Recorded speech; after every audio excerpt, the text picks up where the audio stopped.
Welcome, everybody, to this high-energy Cannabis Nurses Network member spotlight, where we elevate the voices of nurses who are shaping the future of healthcare through leadership, education, and courageous action. This year, CNN's guiding theme, Honoring the Past, Leading the Future, invites us to celebrate our roots and boldly carve out new paths in cannabis nursing. And there is no better guest to help us explore this month's focus on cannabis nursing advocacy than Deb Ranson. Based in Australia and recognized globally, Deb has been honored as Nurse of the Year not once, but twice in 2024 and 2025 for her fearless, full-hearted advocacy for cannabis patients and nurses.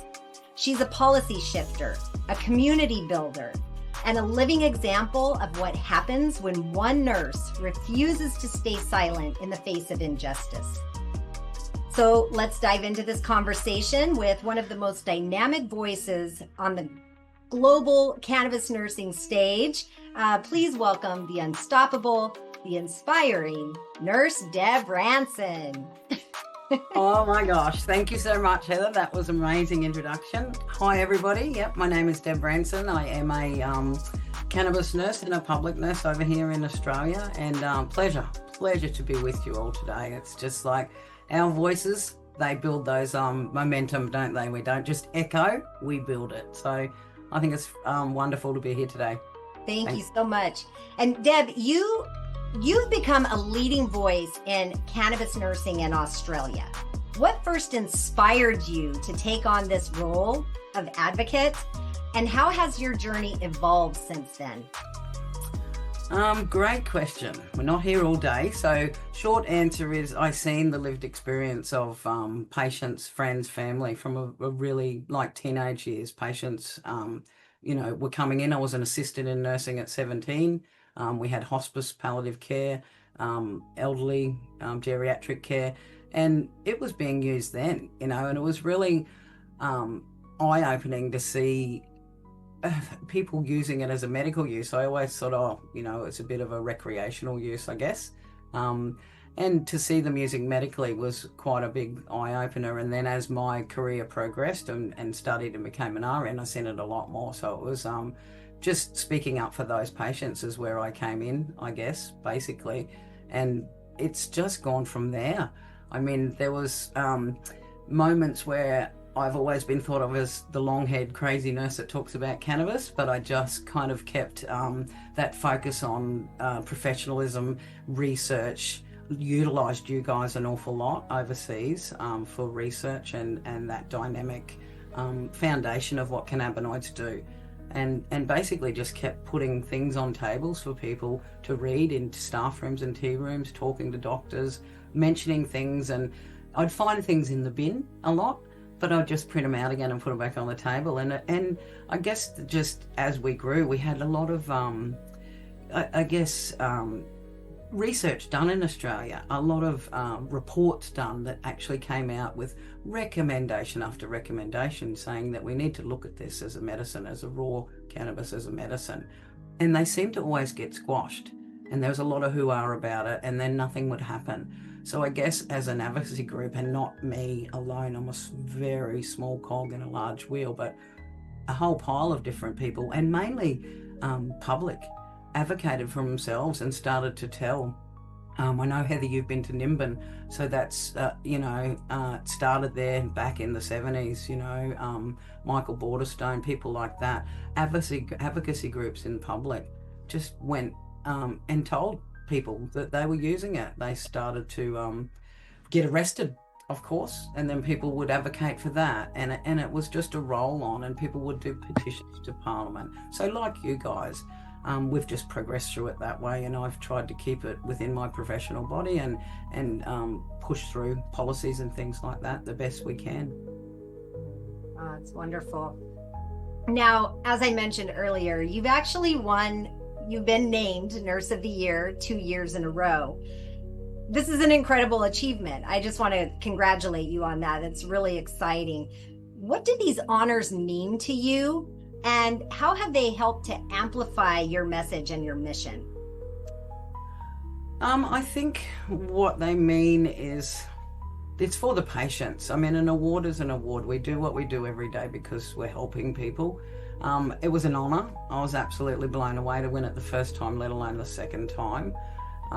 It's a nomination process, so you don't know about it. So it was, I was blown away by that.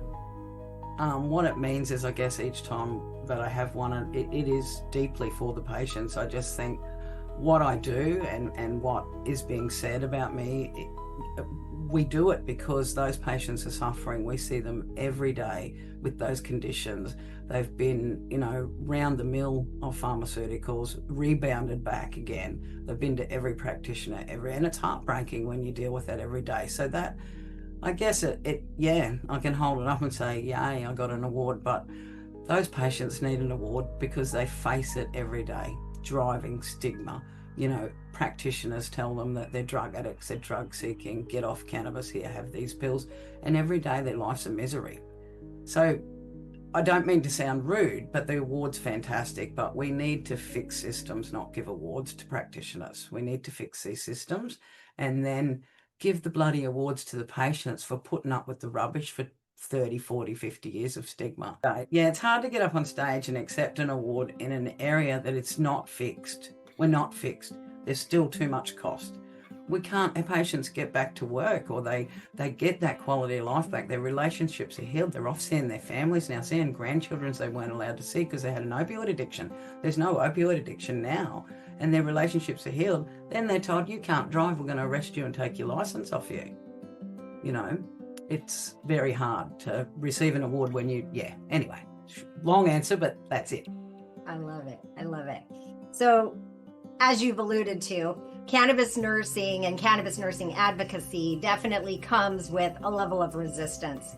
So from policymakers, institutions, our peers, what's one of the biggest barriers that you faced, and how did you transform it into a moment of progress or impact? Probably our biggest barrier was getting over the line for legalization, to have it as a medical medicine in the first place. That was our biggest barrier, just to convince the people that were in power to say, and it was really hard because some of these politicians were coming to you on the side in the background and saying, my brother uses it, my sister uses it, my mother uses it, I fully believe in it. And then when you said to them, hey, stand up, please say this in Parliament, I can't do that, I won't get voted in. Well, hell, I'm a nurse and I risked my registration by standing up. So I guess the biggest barrier was people wanting to help but not having the guts to stand up because they worried they'd lose their job or they'd do this. I mean, we're not doing anything wrong. I'm not breaking any regulations. I follow this. I follow what I'm supposed to. But I guess that was the biggest barrier, just getting it across the line. And how we did that was just keep fighting, petition after petition, application after application. There's friends of parliamentary friends, medicinal cannabis helped us as well. We have a lot of nurses, we have magistrates, doctors that were seeing the benefits and saying this isn't right. So we had to go and just keep on hounding until we got there. And then, of course, it was legalised and we became Medical Australia. But then all of these barriers, we were paying $500 for a bottle of CBD oil. When you're sick and unwell and on a disability allowance or something similar, how do you afford that? If you're on 0.5 mil a day, that's a 60-day of use of a 30 mil bottle. How are you coming up with that money? So it never ended. It still hasn't ended at the moment. We've got, where I particularly work, we focus a lot on harm reduction. So we'll have a lot of people that have come across from the green market, they want to get legal. They're sick of being picked on. They're sick of, and they'll come across and they might be telling you, I'm smoking 4 grams a day or 5 grams a day. And I say to them, well, you're not Jimi Hendrix, this is legal medicine. There's a reason you're smoking that much a day. You're smoking joints and cones. Let's try a herb vaporizer. You start them off slow, but you can't just say no. What do? Do you say no, go away, go back to the street weed where there's lots of PGRs and criminals, send them back to the pub to score? you know, when they can go through the medical program and be assessed and get the medications they need. But there's another problem. We have patients that are just wanting to unwind. Lawyers, nurses, factory workers, bus drivers, whatever they are, they just want to come home and maybe have a vape at night. But they're stigmatised because they can't come across to a medical program because they literally can't say, I'm unwell. But cannabis keeps their equilibrium, keeps that homeostasis. We all know when your ECS is, you know, in line, you're well. And they stop having that bit of a vape at night and they're unwell. Their thought patterns run wild, you know, they got the sweaty palms happening and they can't sleep. And so they're a rec program user or an adult use program user, and they're not warranted for a medical program, but they're going to lie. They're going to come across and they're going to say, I got pain in my shoulder or I've got poor sleep, so they can get medical. And it's clogging up a system. Yeah, that's, you know, so many barriers. It's ridiculous. Opioid users that are being called drug addicts and all they want to do is try and reduce with a bit of cannabis. But because they're on an S8 medication already, they've got to jump through wild hoops to get some cannabis. So much more work to do, isn't there? Yeah, a lot more. So where we work, we do have what we call We Care. It's an opioid removal program. We've got a specialist nurse practitioner who does that, and very successful, you know, very successful. So we can only keep trying, which is what we do.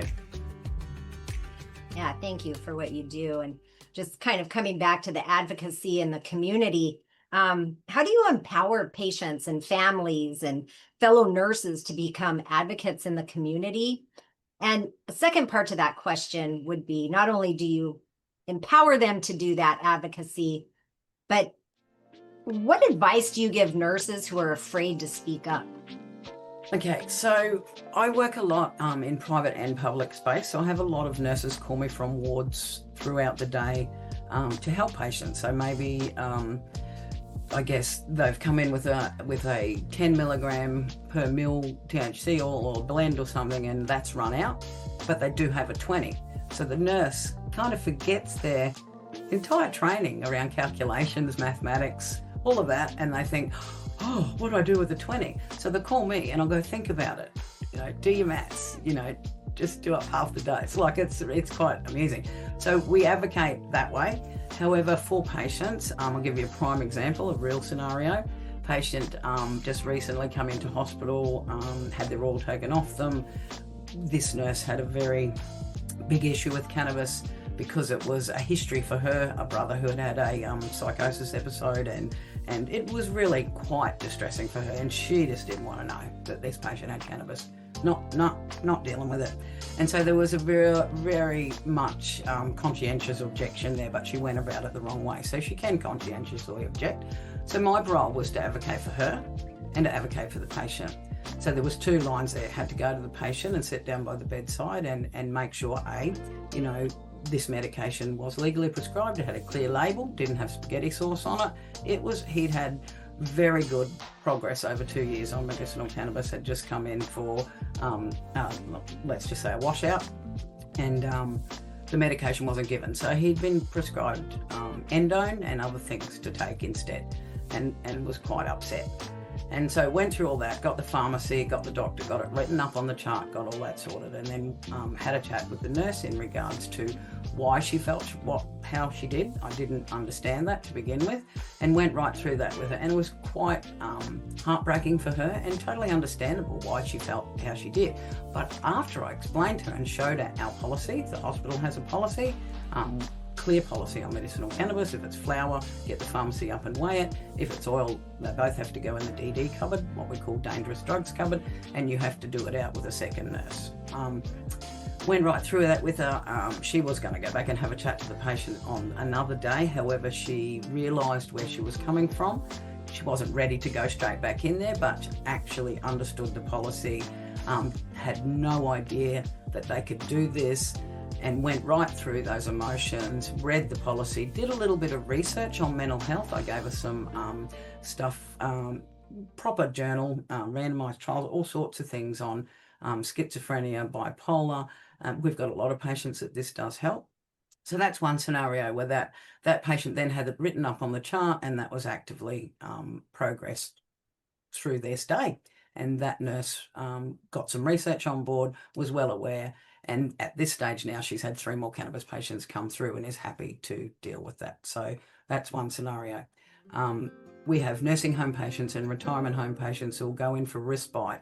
They'll have regular medicinal cannabis every day. Mobility's helped, dementia, doesn't matter whether it's Parkinson's, MS, they have help with this product. They'll go in for respite, stigma straight away. We will not let our nurses give it. So you've got to go in, that's how you advocate for them. You've just got to keep standing up for your patients. You've got to stand up to doctors. Don't break rules or regulations, but you've got to stand up to the doctors. The old days of walking behind them and lighting their cigarette is gone. If something's wrong, speak up. I've had doctors say to me, a nursing home, this is a true story. A lady was travelling 75 kilometres for you, I'm not sure in miles, but a very long way, every morning and every afternoon to give her dad a daily dose because the doctor refused to let his rural nurses do it in the retirement village. Got to the point where he needed a day dose, a midday dose as well. Now we're 3 times a day. That's a lot of effort taken out of this lady's day to keep her dad well. This doctor refused no matter how many calls I did. I then found out from his daughter that he'd actually been prescribing OxyContin to this man for over 6 months and had never gone and laid eyes on him. So I made one more phone call and talked about duty of care and APRA and not laying eyes on this patient. And this is an S8, same category as my cannabis, but my cannabis isn't going to kill him. And within a couple of days, that nursing home patient was getting his cannabis. So you've just got to, it's with anything. I worked on the transplant team and, you know, we have permission to take, whether it's valves or the heart or a heart-lung block. One night in theatre, the valves were no good. But the surgeon said, it's okay, we'll take the arch. I'm like, good and well to say you'll take the arch, but we don't have permission. So just like cannabis, you need to stand your ground. I mean, I just de-scrubbed, I just touched my face, I'm not even sterile anymore, I'm not doing it. End of story. Get another nurse or get the paperwork signed. So it's with cannabis. I mean, I could rave on forever on that subject. Heather, I'm sorry, I probably didn't even answer your question, but yes, you do need to advocate. You're nurses, you're in this role because you care. And if you care and you see your patient down by the wayside not being treated right, then you need to stand up for them. You're not breaking any rules by following, you know, that's code of conduct, ethics, duty of care. Oh, beautiful. Now, if y'all didn't know, now you know why we have Deb Ranson here discussing cannabis nursing advocacy, because she is fearless, and what a gift you are to all of the patients who are touched by you, as well as the nurses who are learning from you. So thank you, Deb. I want to shift gears a little bit and look at more of global. And what similarities and differences do you see between the cannabis nursing movement in Australia and other places in the world? That's the first part. What similarities and differences? And second of all, how can we build stronger global unification around this subject? There's differences and there's similarities. I mean, we've followed you guys in a lot of sense. Our differences here are that we are federal and state legal. Like I never could understand why whenever I went over there, I had to be careful of where I drove in and out of, because in some areas, you know, Dallas, you can do this, and San Diego, you can do that. So we don't have that here. So that's a huge difference, that we can go anywhere. We can fly on a plane. No one's going to stop you. As long as you've got a legal script, you put your vaporizer in a clear bag and you carry on. You put your herb, your oil, you know, it's all legal, New Zealand, Australia. However, over there, use are different. The other thing is, every time I went over there, I just got blown away by how many different stalls and dispensaries, and it was just quite everywhere. Like, you're so more forward than us. Like, it's taken us to 2016 to even think about cannabis, whereas you guys have had this action and this movement forever. I mean, how are we the same? We care. Nurses, we're cannabis nurses, we all stand up and advocate no matter what. That we're very much the same there. Our I guess our policies, you guys are way ahead of us in your nursing, like you guys have got a standard, you've got cannabis nursing in your standards. We're still fighting for that. We at ACNA have our separate standards for nurses and patients around cannabinoids, but they're not actually sitting under that regulatory body. So yous have that above us as well. You're driving, you do impairment testing, you know, you on the spot. We don't. We do saliva testing. Now, as nurses, you would know how ridiculous that is. Saliva testing, if someone's using cannabis 3-4 times a day or every day or even once a week, you know how ridiculous that is. And so our police are very much, and not their fault, stigmatized in that sense. They'll pull you over and throw the book at you, instant loss of license. It's quite horrendous, really. But when I say that, this is how convoluted it is. If I got on a plane and flew an hour, I can drive with THC in my system. So Victoria ACT have changed over a law that now it's not instant loss of license, and you can be impairment tested. And if the officer thinks there's an issue, you can go off to a magistrate and he determines that now whether you can keep your license. So they've got a little bit of a different area down there. Now we've got a state called Tasmania that has been actually legal to drive with THC in your system since 1970. And when they changed the law in 2016, they forgot about that we had cancer patients in 1970 that we were importing cannabis for and growing to treat their cancer. It was a research project, and so they had to put that in the law. So we're so much different to you, but very much the same. That doesn't make any sense, but there's little bits you can pull out where we've all done it perfectly right. There's bits where I can pull out where you have done it quite poorly and where we have done it very badly. Like releasing cannabis as a legal medicine in 2016 without determining a proper driving law, without determining workplace laws. You know, we've got train drivers, truck drivers, just like you, factory workers, childcare minders, all sorts of people that are using cannabis for everyday wellness, and they can't get in their bloody car and drive. What is the story? I mean, you can get on your opioids, you can go and get some methadone, and you can drive around till the cows come home. I can tell you story after story of patients we put up on stage like you do, Heather, in your symposiums and conferences that will say, I was falling asleep at the wheel. I literally was asleep at the wheel driving, and that was okay. As soon as I got some cannabis, I was alert. My autistic child was saying, oh my goodness, Mum, you drive so much better now. Like crazy stories like that. So yeah, it's there's a lot of differences out there. And how can we all work together? I'd love us to all be on the same page, but how do you do that when you've got Thailand executing? Like, I mean, how do we do that? The war on drugs is so much different in each state and each country.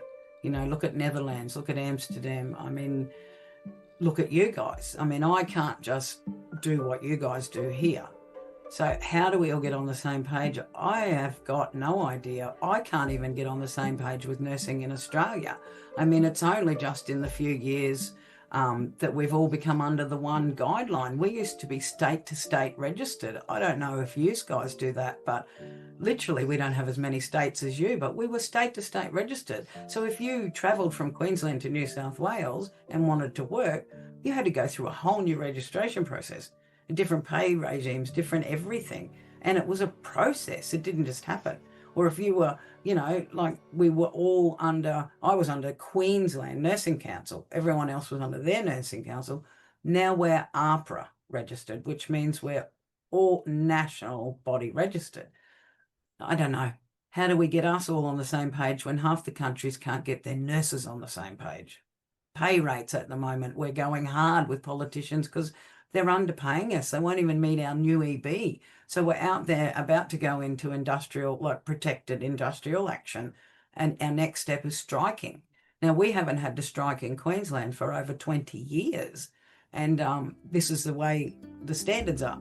So I don't know how we get on the same page, but cannabis is a bloody medicine and patients deserve the right to be able to choose whether they want to go home and use opioids or sleeping tablets or whatever, or use cannabis. That's a right, and it should be a God-given right.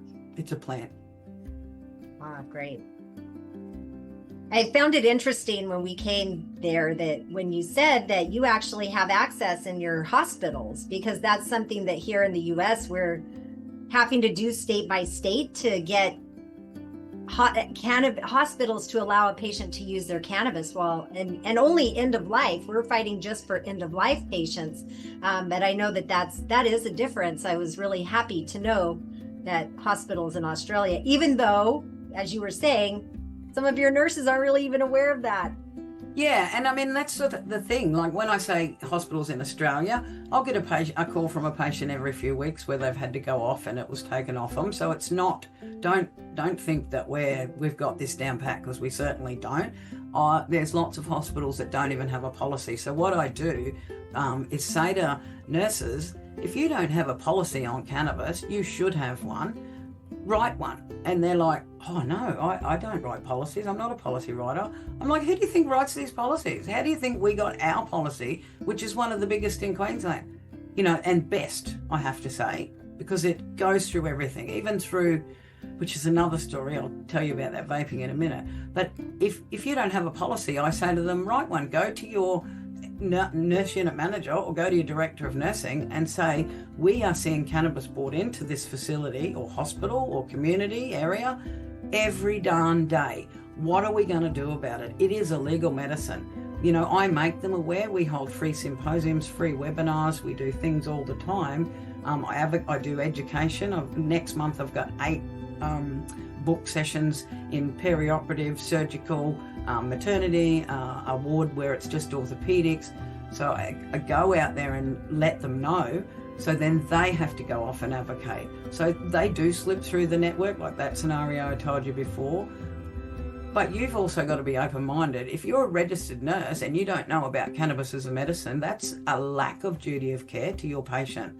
So I bring that across as well. I say, you need to know. This is something you need to know. This is an S8, S4 medication, which means Schedule 4, Schedule 8, which is a category med. Don't think cannabis.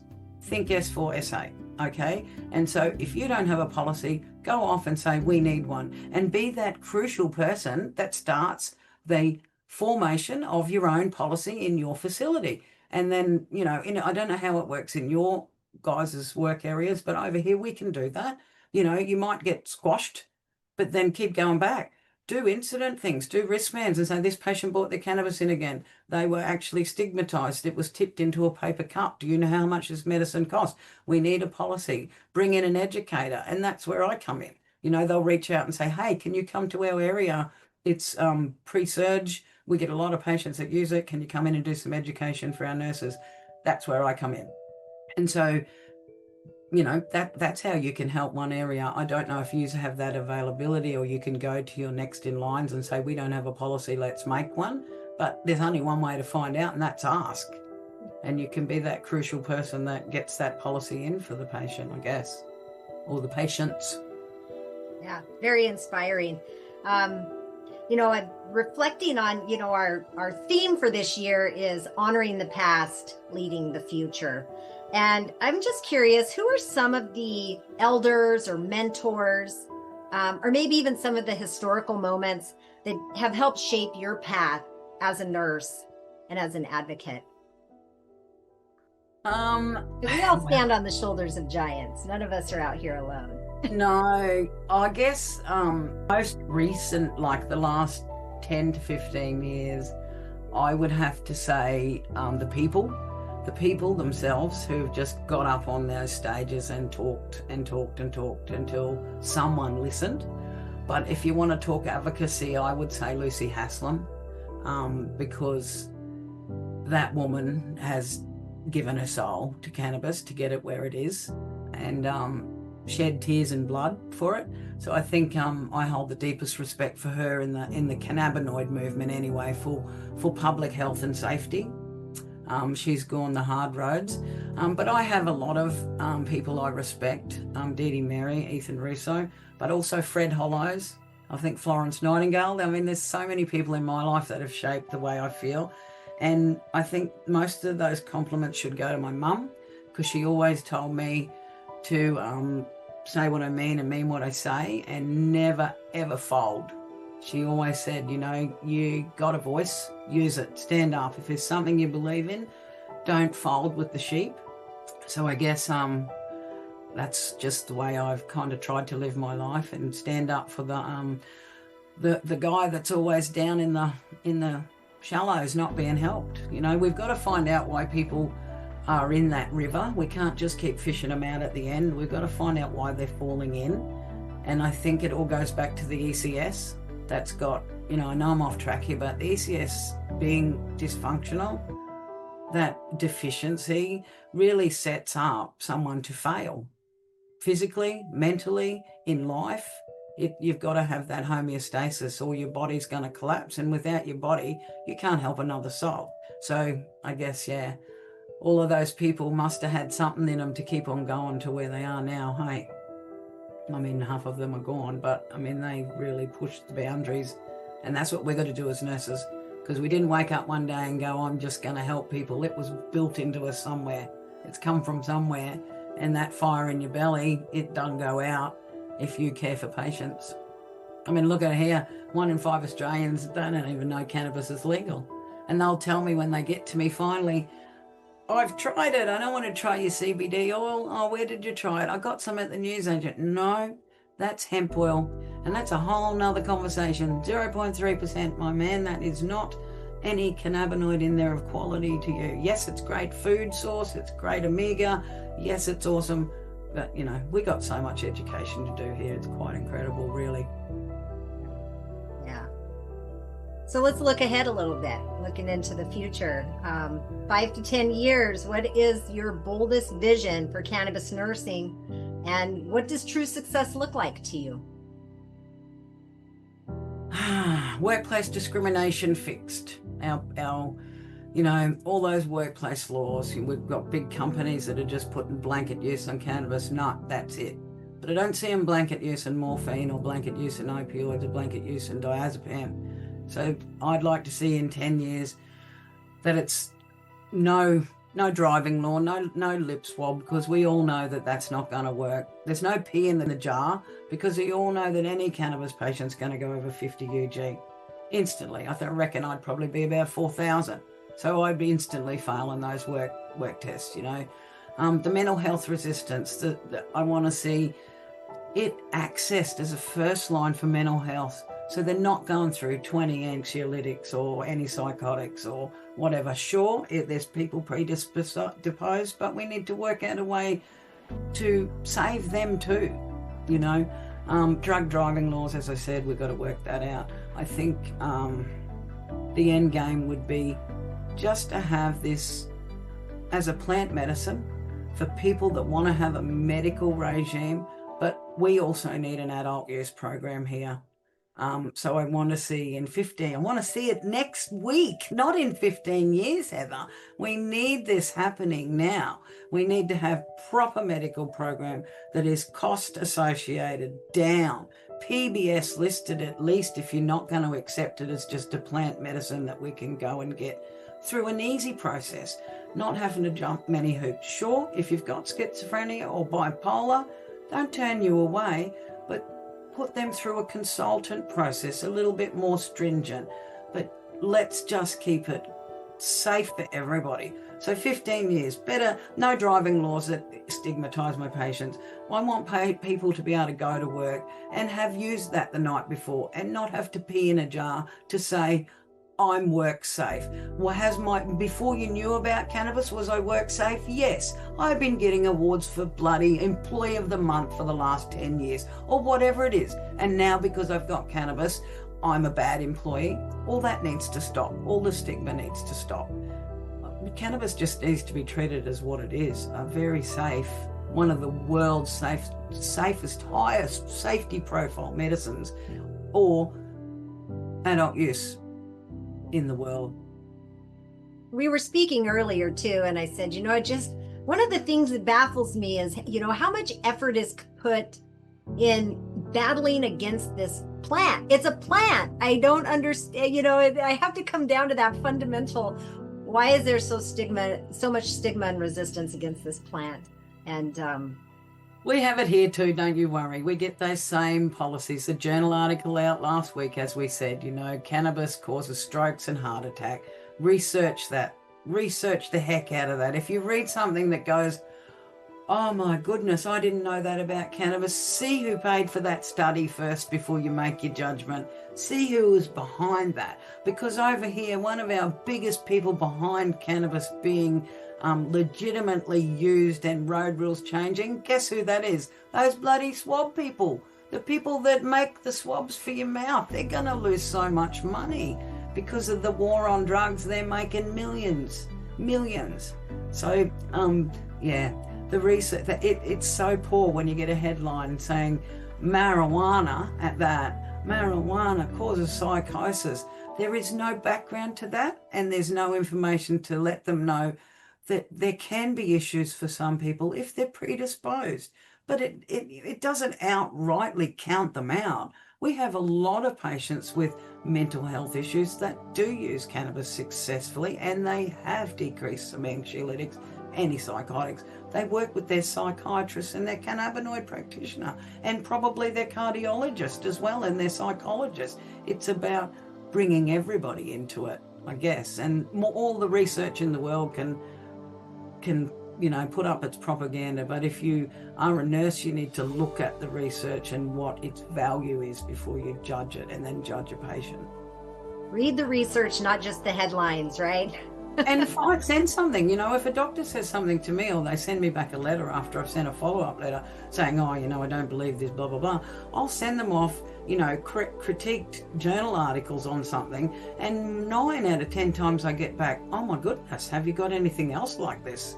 Like because they just don't know. It's not, you can't say ignorance, because we've hammered them for so long that it's bad, it causes this, it does that. So now we want the police to flip on a dime and say, yes, you can drive on your cannabis. We want psychiatrists to say, yes, it's okay for you, it won't cause schizophrenia. They're not giving all the background. They'll just make a broad statement and the general public go, shivers, that's not good, when they're not hearing the truth. So as nurses, we need to make sure the truth's heard, and if that means bashing your head up against a brick wall for 50 years, I guess I got a tough head. I keep on going as long as I can. On that note, we all leave a legacy, and advocacy, we say it all the time. I think you said it earlier. You don't get paid to be an advocate. Advocacy doesn't pay, but what it does is through your efforts, there is a legacy that is left. And so you've inspired so many nurses already, Deb. What legacy do you hope to leave behind, not just for cannabis care, but in the soul of nursing itself? Well-educated practitioners just for their patients, and I reckon practitioners that listen with your eyes and your ears, not your mouth. You've got to listen to patients. So legacy, in cannabinoids, the most informed practitioners for quality health for their patients. If I can leave this earth and know that patients' lives are made better because we have educated them properly and they know about the ECS, don't even talk about cannabis, ECS, then I could die happy. They just need to know. They need to know for their patients' sake. And I think we're not just healing bodies, are we? Okay, we're healing systems. We are storms. And cannabis nursing, it's just that radical act of love, justice, truth, and we're all important. So let's just keep showing up, guys. Keep being there. This has been such an incredible session. On behalf of Cannabis Nurses Network, we want to thank Deb Ranson for bringing her fire, her wisdom, and relentless commitment to advocacy to our global stage today. Deb, you are a living example of what it means to be a cannabis nurse advocate by standing fearlessly for progress, access, and truth in the face of resistance. You've reminded us that advocacy isn't a role reserved for a few. It's a responsibility we all share. And more than that, it's a calling that lives at the very core of nursing, to speak up, to protect, and to fight for the healing that every human deserves. To everyone who joined us today, it's our hope that you leave this session emboldened to raise your voice, fuel your mission, and take your place in this ever-growing movement of nurses changing the world, one patient, one policy, one act of courage at a time. We'll see you next time. Until then, stay fired up, stay connected, and keep leading the way.